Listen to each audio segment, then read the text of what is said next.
Evolution has 6 different meanings. First, you'd have to have cosmic evolution, the origin of time, space, matter. Secondly, you'd have to have chemical evolution. The hydrogen from the Big Bang would have to evolve to all 92 elements, plus the synthetic ones. Then you'd have to have what we call stellar evolution. The stars would have to evolve. And nobody's ever seen a star form. We see them blow up all the time. And yet there's enough stars out there that everybody on planet Earth can own 2 trillion of them to yourself. Those are the ones we know about. We don't know about the ones we don't know about. Then we'd have to have what we call organic evolution, the origin of life. Nobody has a clue how life can get started from non-living material. We'll cover more on that in the next session, about the origin of life. Next, they have what's called macroevolution, changing from one kind of animal into another. Nobody's ever seen a dog produce a non-dog. And lastly, we have variations within the kind that some people call microevolution. Okay, this one happens, whatever you call it, it happens. The first 5 are purely religious. But the definition of the word evolution is really confused for the students on purpose, I believe. I think it takes a giant leap of faith and logic just to go from micro to macro. Sure takes a big leap to go to the other 4 stages. Macroevolution is a fantasy based on imagination. They believe it must have happened, but there is no evidence for it at all. Teachers, though, will give the students one definition of the word to get them to believe the theory, and then they slowly weed in the rest of it when they're not looking. They're going to say, evolution is descent with modification. That's deceitful. That's not really what they mean by evolution. This textbook says, evolution is change over time. First definition. Watch how they change the definition now. In other words, living things have changed over time. Wait a minute. What happened to the first 4 stages?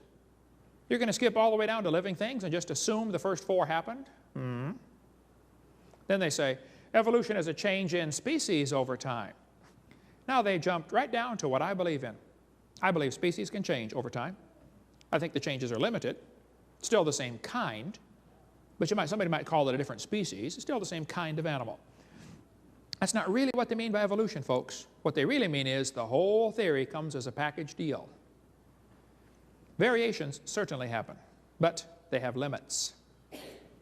Haven't the farmers been trying to get bigger pigs for a long time? Do you think they'll ever get a pig as big as Texas? No, I bet there's a limit in there someplace, isn't there?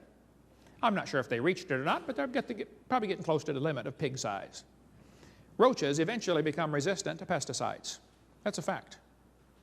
Do you think they'll ever become resistant to a sledgehammer? No. I bet there's a limit.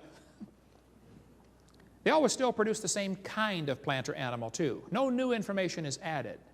See, real evolution would mean an increase in genetic complexity, not just shuffling genes that already exist. When you have varieties of dogs produced, the gene pool is more limited for the variety. The Chihuahua is swimming in the shallow end of the gene pool. Somebody spent years crossbreeding dogs to develop a Chihuahua. All that time and money to make a dog that is 100% useless. Hey, how long would the Chihuahuas last in the real world? Turn them all loose back into the woods and watch what happens. They'd run up to the wolf. Yep, yep, yep, yep, yep, yep. Crunch. End of gene pool, right? Genetic information is lost, not added, when you get your variety. Real evolution would be an increase in genetic complexity, not just shifting of gene frequency.